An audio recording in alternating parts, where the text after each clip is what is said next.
नमस्कार मंडळी, स्वागत आहे तुमचं आपल्या सिम्पली मराठी रेसिपीमध्ये। तर इथे आज आपण बनवणार आहोत डब्यासाठी झटपट होणारी फ्लावरची अशी वेगळ्याच चवीची भाजी। तर इथे मी पहिले फ्लावरला मिठाच्या पाण्यामध्ये उकळून घेतलेला आहे।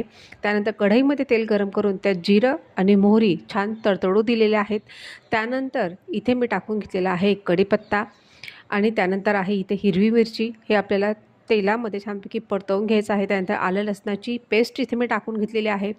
त्यानंतर आपल्याला यामध्ये टाकून घ्यायचा आहे थोडासा हिंग, त्यानंतर हळद आणि किचन किंग मसाला।